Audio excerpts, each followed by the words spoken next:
Africa Media Live TV. Kindly subscribe to our YouTube channel to get updated on the trending gist, latest news all over the world.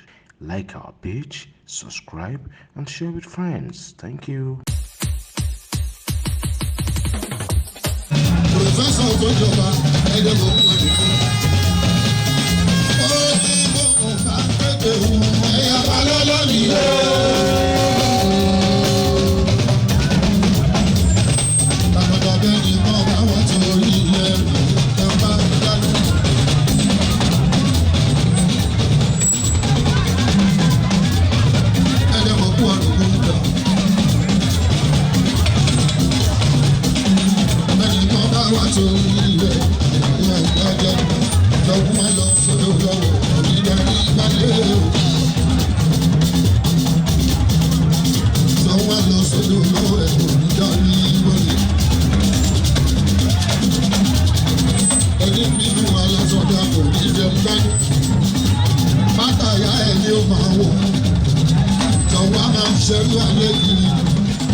olórí títí alága òótọ́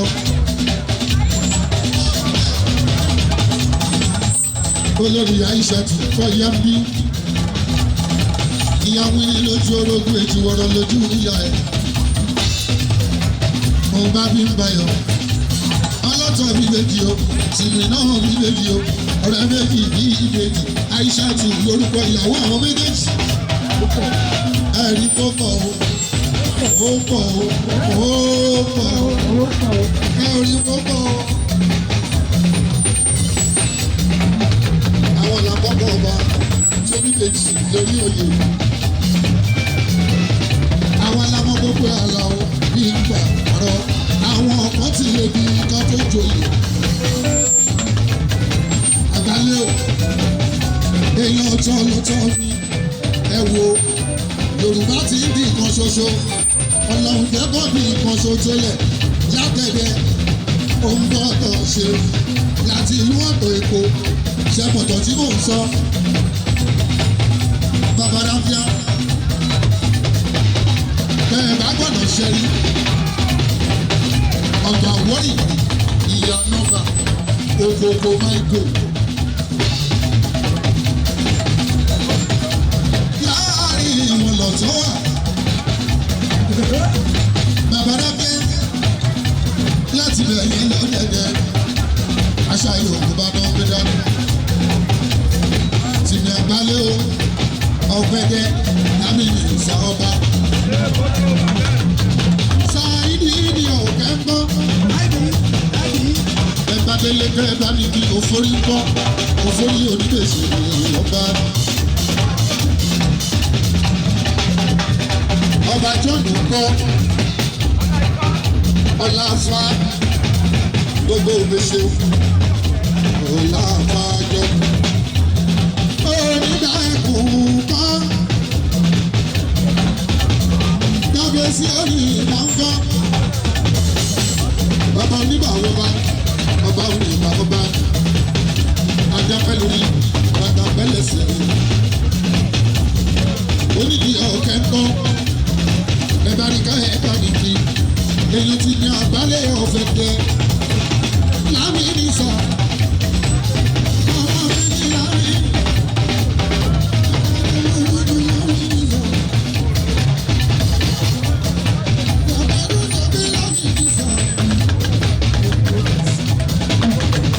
Àgbálẹ̀ lámì ní sọ ti mi.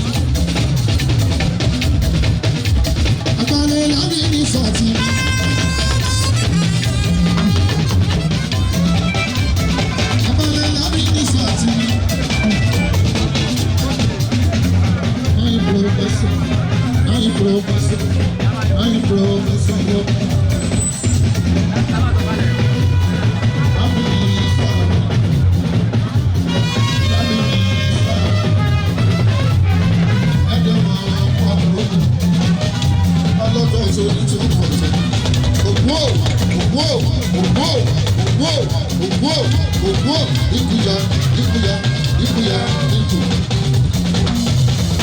Africa Media Live TV. Kindly subscribe to our YouTube channel to get updated on the trending gist, latest news all over the world.